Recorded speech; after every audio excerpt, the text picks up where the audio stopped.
Welcome to the Reed and Christine Halliday Executive Lecture Series.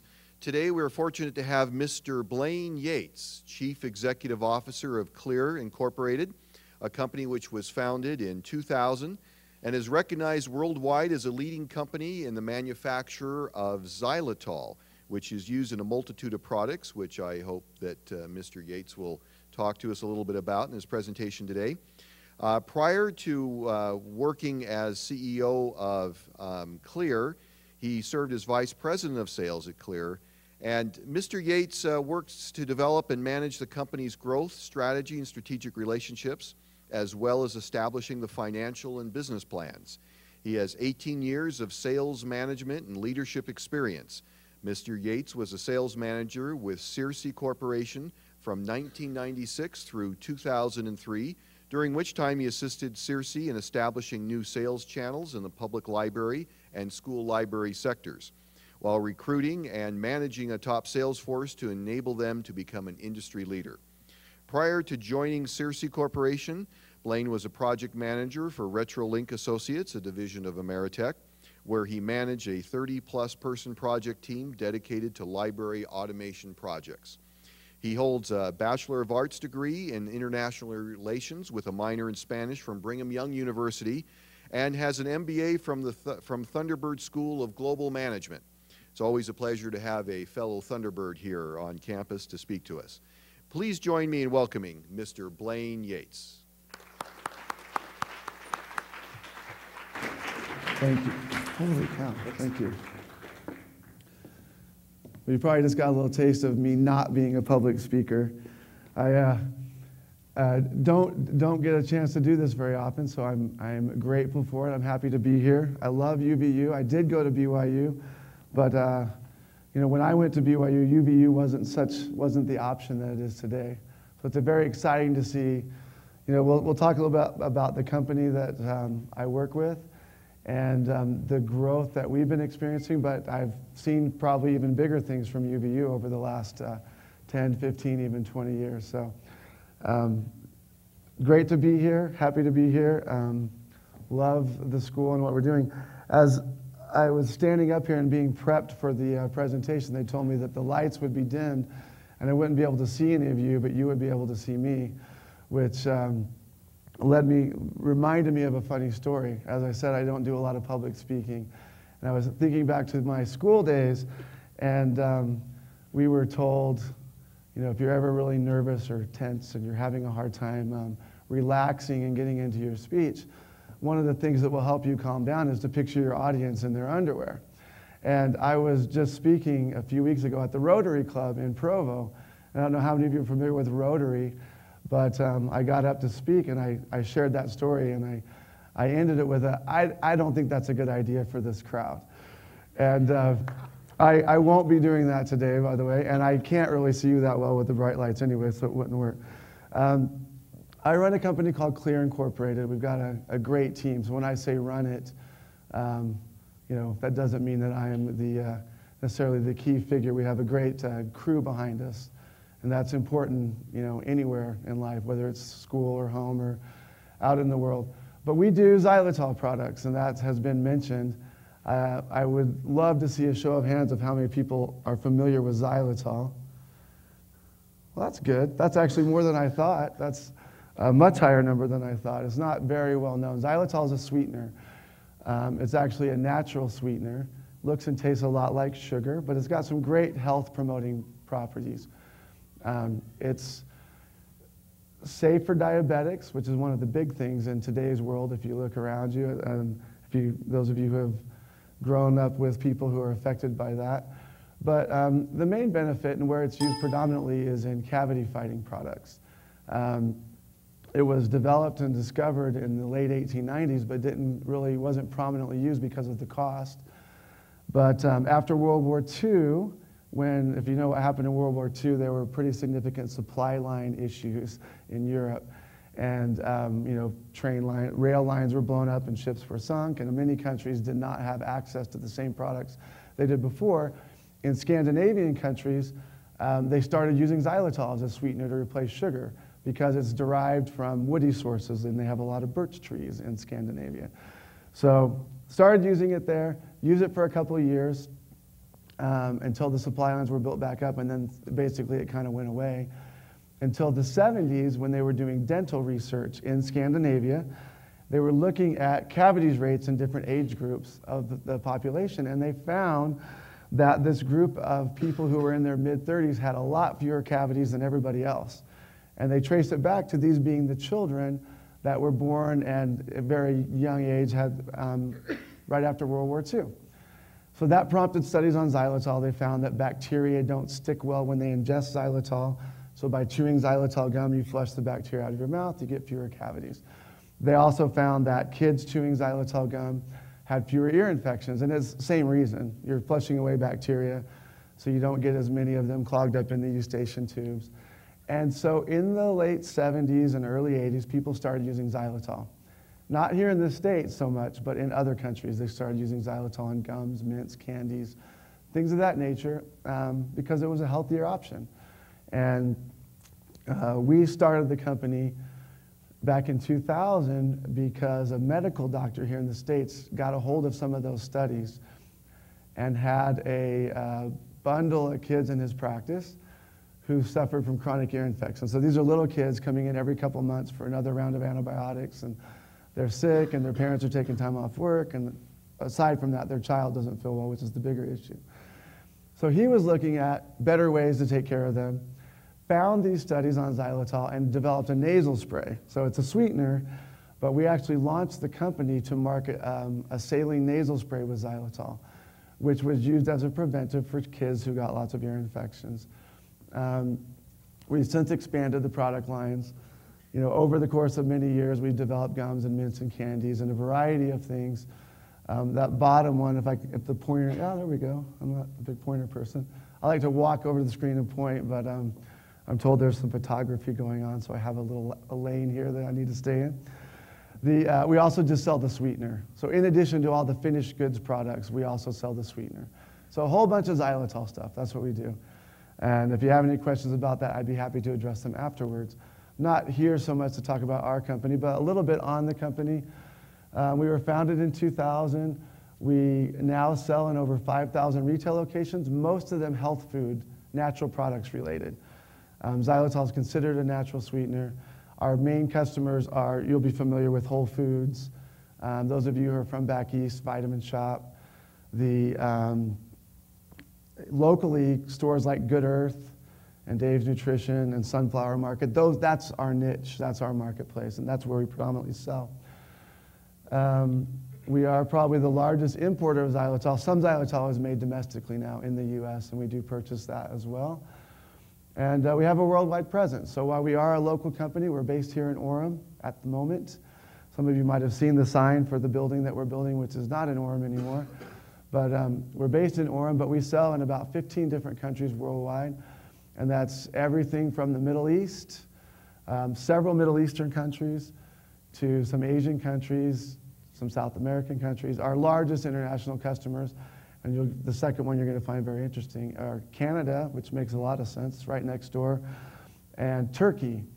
And the reason for being so large in Turkey is a doctor over there loved the nasal spray and got it out into all the pharmacies in the whole country in a matter of a few months. And so Turkey is actually our second largest market behind the United States, which, you know, from a population perspective, from a logistics perspective, doesn't make any sense at all, but they love the nasal spray and they've had great results there. And they don't have the same issues with making health claims and stuff as we do here in the States with the FDA. So they can say what it actually does, which is prevents sinus and ear infections. We have to say it's a good way to keep your nose clean, because it's saying that would make it a drug claim, and so we have to be much more careful here. Let's go back. So as you know, we've been through some troubling economic times, and I know it's worrisome for those in business, and it's worrisome for those in school who are looking at studying and learning and then getting out there into the world. The economy has looked kind of like this for a while. I don't know if you can read it from the back, but somebody's opened up a shop and they said, this is a double celebration. It's our 6-month anniversary and you're our 6th customer.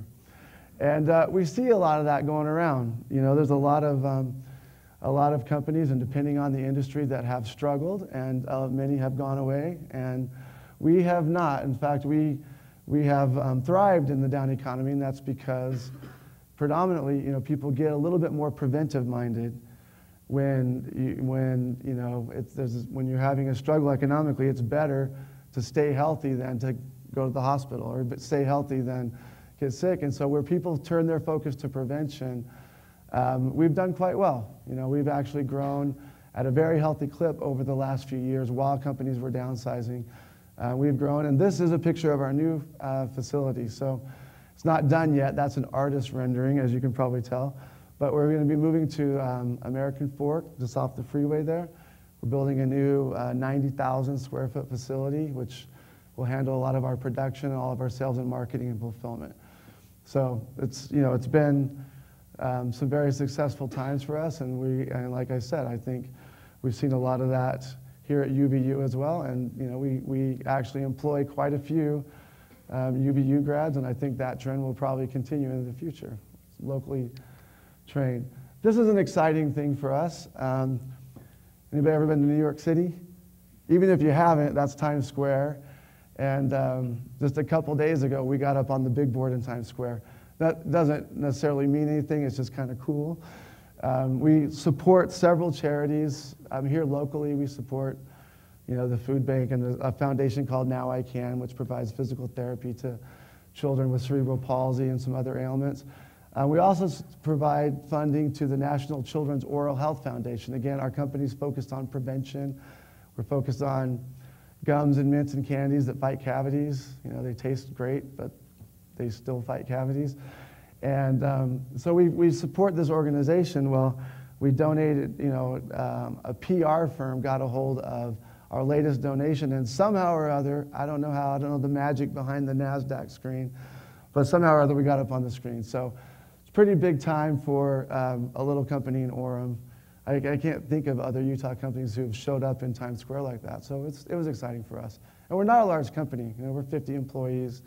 We're not, the hundreds and thousands of employees around there. So it was kind of a neat thing. Now, I've been asked to speak about, not so much about this, but as the getting there.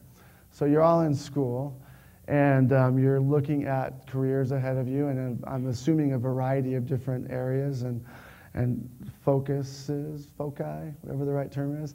And so what I've been asked to speak about is getting there. And so, I started out just like you. I worked full-time while I was going to school full-time. I did what many of you are doing right now. And so the question that was asked of me is, well, how did you get from, early 20s, starving student, working and paying everything you could towards tuition and books and rent and the stupid car that barely worked and broke down all the time? How did you get from that to running a company and to where you are today? And so I don't pretend to be, the business guru, and you're definitely not going to get any Stephen Covey level inspiration from me, but I brought a few tips and tricks to the trade. And so let's talk about that. Now, there's several ways to get from, from just starting out to the top of your profession, or along the road to the top of your profession. And one of them is through hard work and dedication. It's obvious, it's the most laborious, it's the long-term route, it's the one that nobody really wants to do, but it's what I did. And that's what we're going to talk most about. But there are other ways too. One is by not working hard or being dedicated. And if you're blessed with brilliance and a way of looking at things that's different from other people and that brings a lot of value to them, many people are able to not work hard and not work long hours and consult others who are working hard and working long hours. And it's honestly, it's a great path if you can do it. I did not go that route, but I know many people who have, and they work their own schedules and they put together reports and information and market data, market studies and whatnot for companies, and they do quite well working their own schedules. That's definitely a route you can take, and it's not the one I took. If you're blessed with a lot of money behind you, investing is another route, which I don't say that as a bad thing. It's actually a good thing, you know, providing funds for people with ideas and with product ideas and who have a business plan, an idea that you think would be successful. You know, that's another route. It does still require a lot of hard work. I would hope that before you know, put your money there, you would do a lot of due diligence and look into them. But there's another route that doesn't necessarily require going to the office every day and all morning. And the other one's just good luck. You know, some people just luck into things. I didn't, and many of you won't. So we're going to focus more on the hard work and dedication aspect of this. But I did want you to know that that's not the only way. There are other ways. One thing you should know about hard work and dedication is that it starts now. It's not something that you have to look forward to in your life. It's something that starts, you know, while you're in the education process. In many of your cases, it probably started when you were a toddler and were given your first chores and cleanups. But, you know, it's something you need to be thinking about now. Now is the time that you're building your foundation.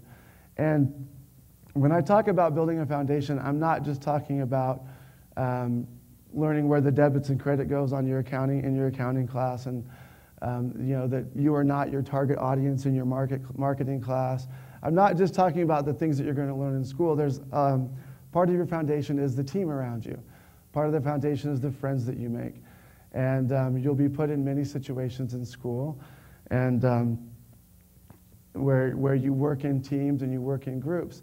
And you'll find that as you work hard and as you participate and are a positive member of the team, that you establish relationships with other people that you find to be positive members of the team, that you want to take forward and do other projects with and carry on.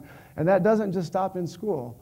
You know, as you leave and go into your first jobs and whatnot, sometimes as you have questions or if you have needs, who you might turn to is someone that you know from school had the right skills or had the right mentality or had the right data set available to them, that you can go to them for information. So the building your foundation is, of course, you know, your classes and the studies, but it's also making sure that, you know, you're a good member of the team and that you find and continue to cultivate relationship with others that you think will help help you down the path to success. Be well-rounded. I say that because, well, I'll say it because of this. When I was doing my undergraduate work, I really hated business classes. And we talked about this a little bit before. I grew to love them as I got older, but I really did not like the finance and the accounting classes. I especially hated accounting classes. And so I didn't focus on that. My undergraduate degree was in international relations. I did a minor in Spanish. I focused on other things, and I found as I got out into the business world that I should have been a bit more well-rounded. And so I did end up going back.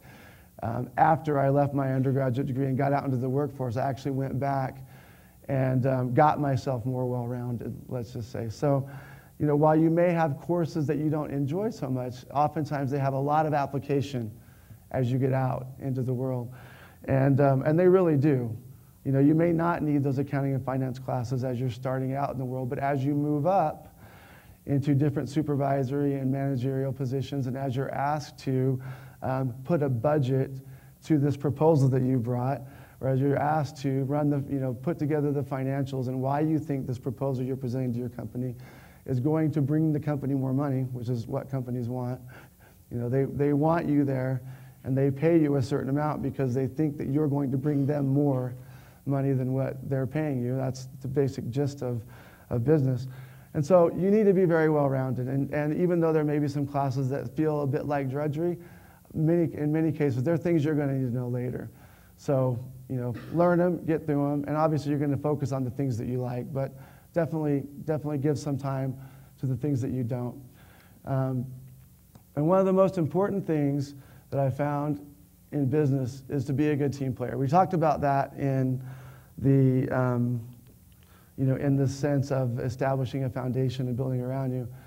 But nobody in business wants this person on their team.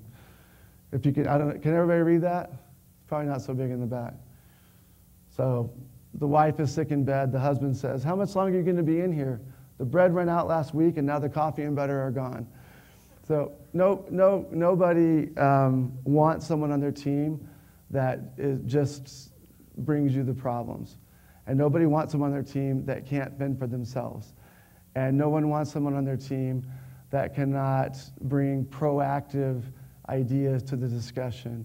And then also, it's one thing to bring proactive ideas to discussion, but can also help work to bring those goals about. So being a team player is a big thing. The world is as small as you want it to be or as large as you want it to be. But as you know, with social media that we've got today, with the communication channels and even the logistic channels we've got for shipping and air freight, you can be anywhere in the world that you want to be, right? Online right now and with an airplane later today or tomorrow. And so you need to be a good team player. And when you'll find yourselves as you get out there working in teams, and oftentimes your team is dependent upon you for things. I know many of you have been in situations where someone on the team did not do their part. All it does is makes more work for everyone and makes that person an unwelcome member of the team, and that goes in school and that goes in the workplace as well. The other thing that I think people need to understand is that we really have to be customer focused.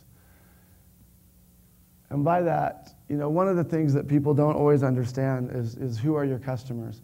Everybody thinks of a customer in the sense of someone that you provide a service to or sell to, typically outside of your company. That's what most people think of. But in most work environments, you have just as important customers right around you, sitting at the desk next to you, or in the cube next to you. And so your customers are not just, it's not just the person who buys a product or a service from you, but your customer might also be another admin, or it might also be, the sales manager of the company, or it might be the VP of marketing or whatever. And so, your customers are your lifeblood. Customers depend on you. If you don't take care of them, someone else will. I know you've heard all those things before.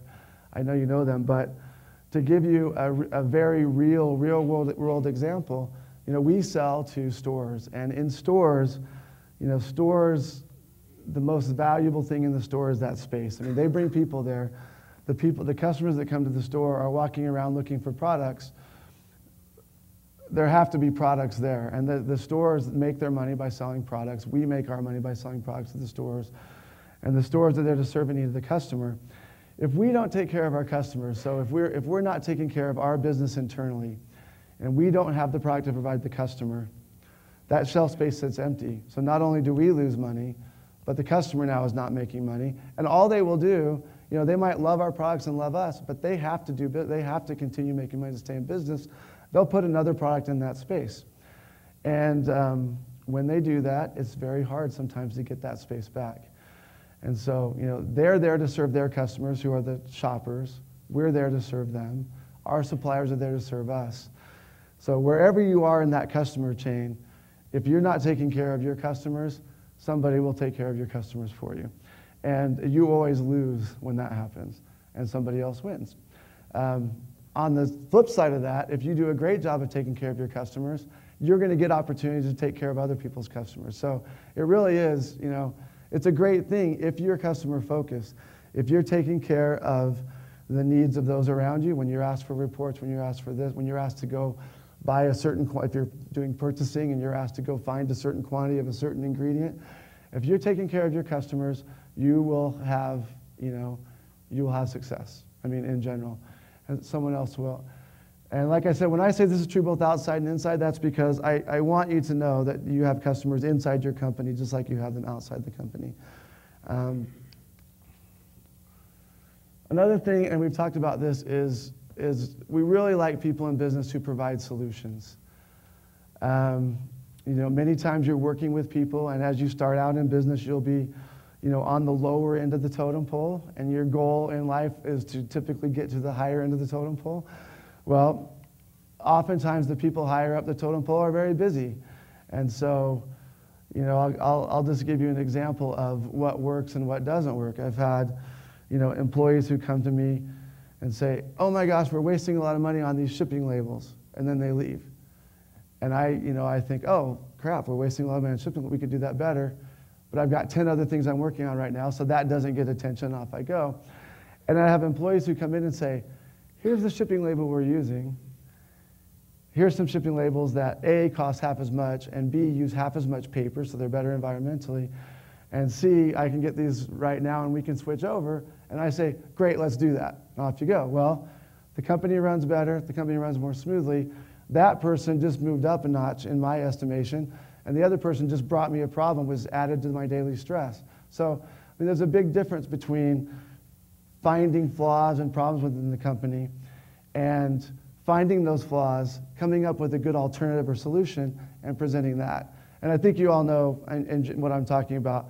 But there are times when you may not know the answer. I mean, that's a very simplistic example I gave you.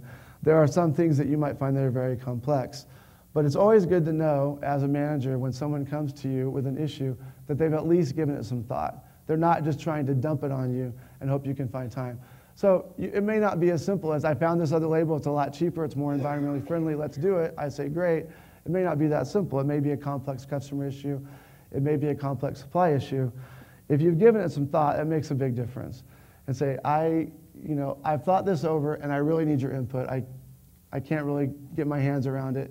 What are we going to do? At least, get the thought process started. Maybe say something like, I know you're busy right now, but I've scheduled a meeting for Thursday at 4. Can you be there? Let's talk about it then. Something like that, where you're not just dumping problems. And the top one that I skipped over, just forwarding emails, that's, I get bombarded every day, or I have in the past, with people who will, a problem will be brought to their attention, somebody emails them about a problem, and they just forward it to me. No explanation, no, I've looked into this, I've researched this, and here's the solution. Just forward me the email. And so not only have they brought me a problem, they haven't even really brought it to me. I've got to spend time reading the whole email to figure out what the problem is and go. So, it's good to be a problem solver. It's good to be a good team player. You've got to obviously work hard and be dedicated to your job. You've got to remember that your customers are first, that you've got to keep a customer focus. No companies that don't have a customer focus survive, especially through rough economic times. And I think,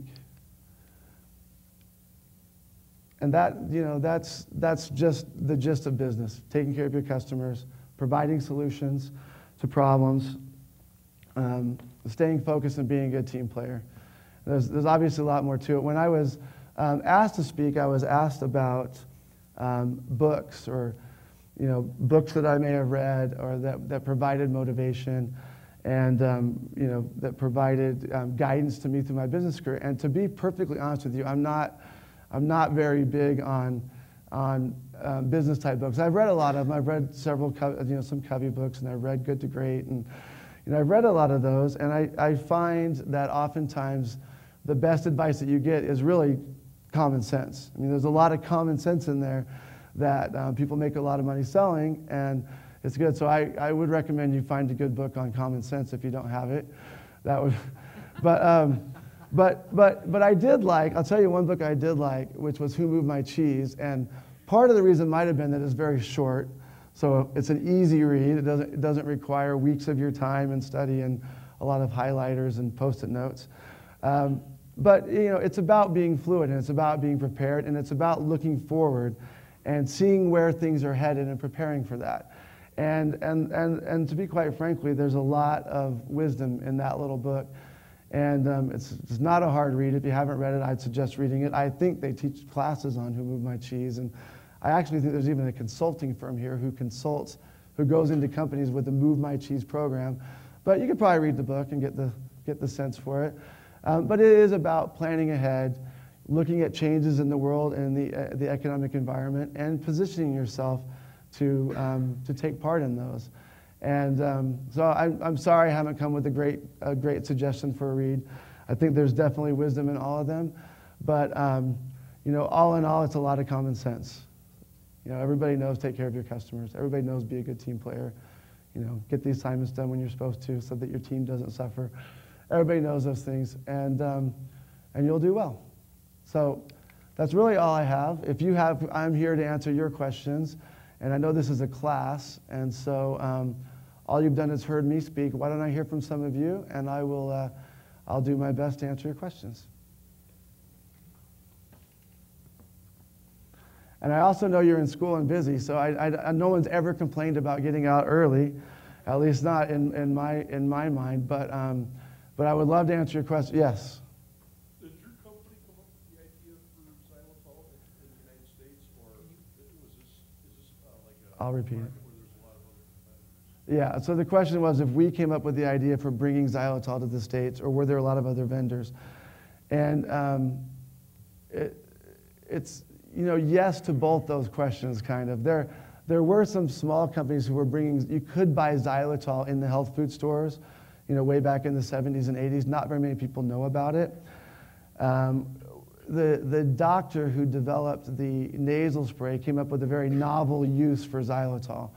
Xylitol is a sweetener, so what do you do with the sweetener? Well, you cook with it, you bake with it, and you can do that with xylitol. You can't make bread because yeast can't metabolize it, so it won't rise. But came up with a very novel use for xylitol. And so when we set up the company specifically to market that nasal spray. Our mission was, hey, antibiotic resistance is a big problem. Kids are getting sick all the time. This product will help with that. Let's see what we can do to cut down on that problem that the world is having. And so we set up the company to market the nasal spray. As we got going with the nasal spray for a few years, we realized that, this is the whole move my cheese thing, by the way, that it wasn't, always such a great idea to just be a one-trick pony. And there was another company who was selling xylitol gums and mints, predominantly xylitol gums and mints, and we actually tried to just buy from them, but we had a lot of supply line issues. We were always back ordering our customers and running late. So we ended up developing our own. There was somebody selling xylitol gum and mints already, but they were very small and in a very small number of stores. And so we've got it out there so it's more available to the masses. But yeah, it wasn't a completely unique idea. It's something that we took and expanded on. And then we've taken it even further now, so we do a whole dental line. And I didn't go in detail over our products, but the nasal spray is called Clear. That's what we named the company after, and it does have a funky spelling, but we don't really care how people say it as long as they use it and buy it and all that. The Spry Dental Defense is the gum. We started with the gums and the mints, and then we've developed gels and toothpaste and mouthwash and dry mouth spray.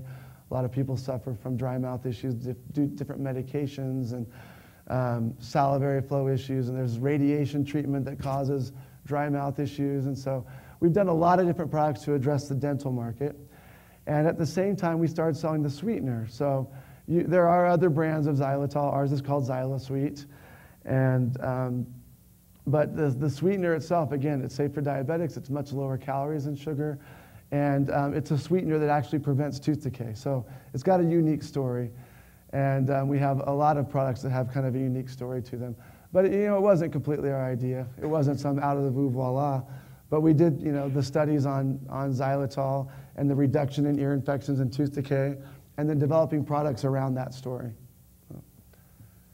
Yes?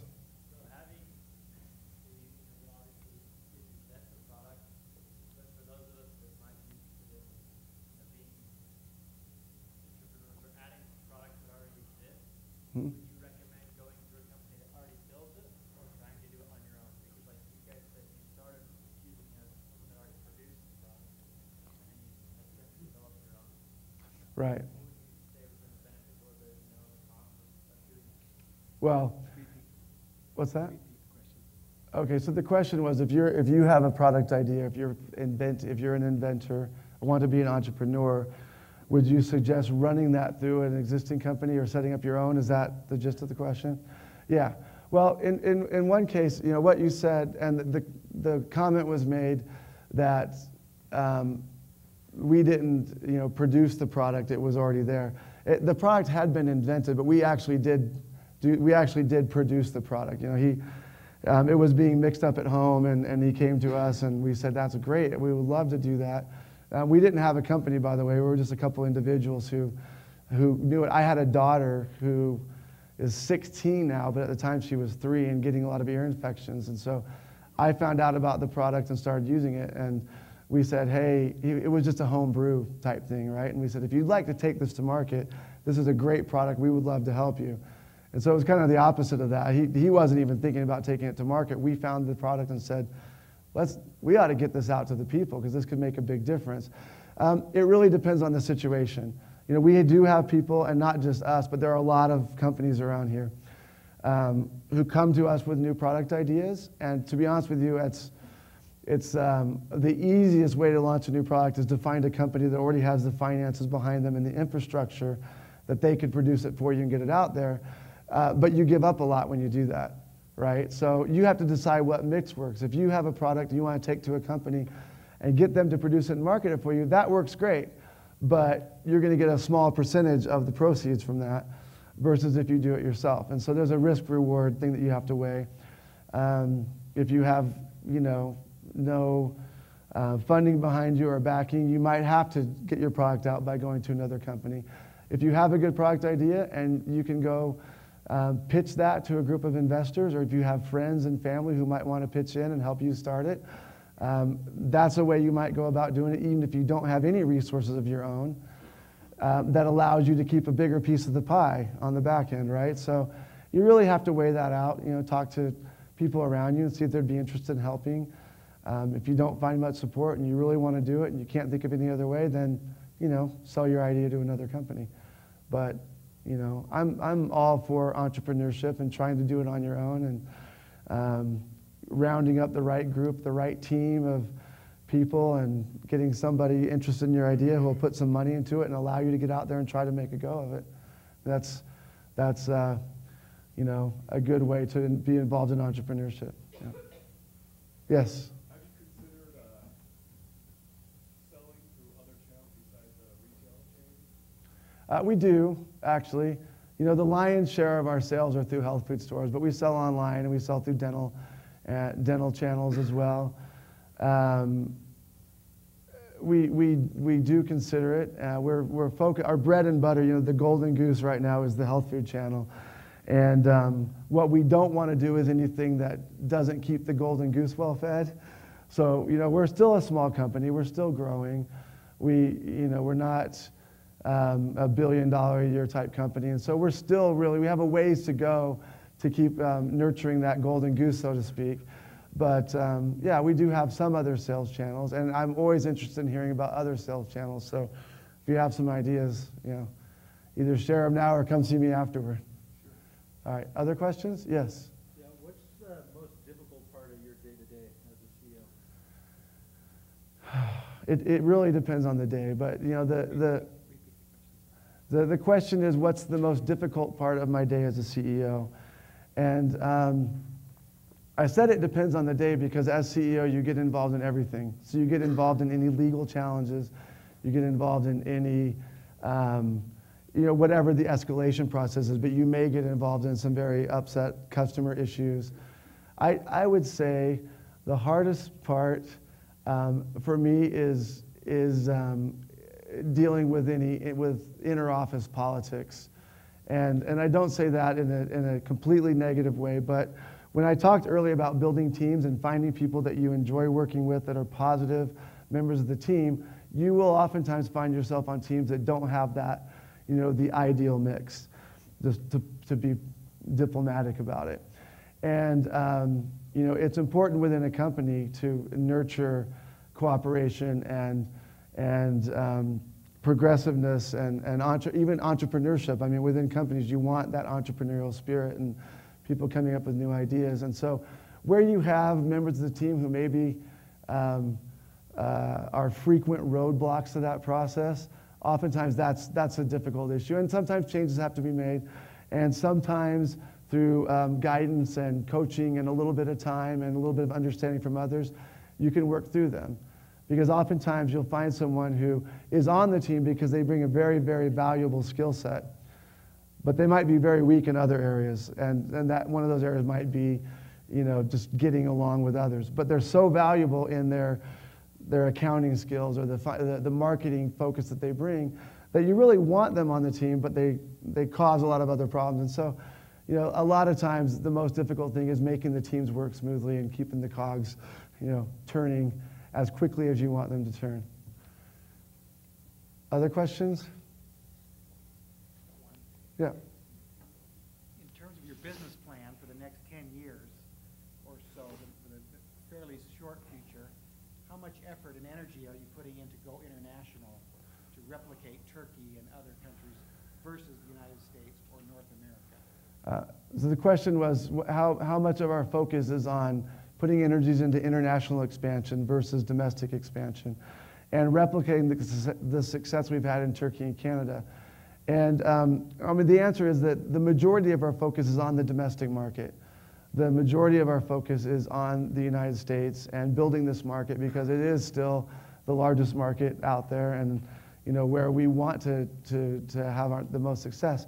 However, 10% of our business is international. And while we're in those 15 countries, our international, our VP of International's goal is to open up 2 new countries a year. And there's not any real science behind that. There's not any, we ran all these studies and this is how much money we have. It's his goal to open up 2 new countries a year. And he's been successful at that. But predominantly, we don't spend a lot of efforts in other countries. We find a partner in those countries. And so when we're going into a new country, we don't have a team that goes over there and does a lot of due diligence and spends a lot of time and a huge marketing budget to pour into that country.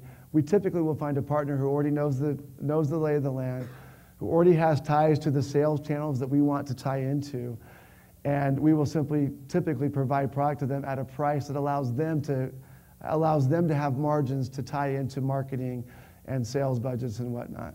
And so we don't spend a lot in other countries unless you look at it the opposite way, which is we sell to them at a price that allows them extra funds for marketing and hiring personnel and things like that. So we have a pretty simple model for international expansion when it comes to that. But there's a lot of more complex ways you can do it. A lot of companies set up offices and have legal counsel, and we typically find a partner that can handle that for us. Yep. Yes? A question about education. I know that you mentioned you graduated from Thunderbird. What were your motives behind maybe choosing Thunderbird, and do you feel like you could have received the same education or been set up with the same type of opportunities if you attended a graduate school elsewhere? Okay, so the question was, what was my motivation for Thunderbird, and could I have received a similar level of education elsewhere? I'm going to answer the second question first, because yes, I could have received a similar education elsewhere.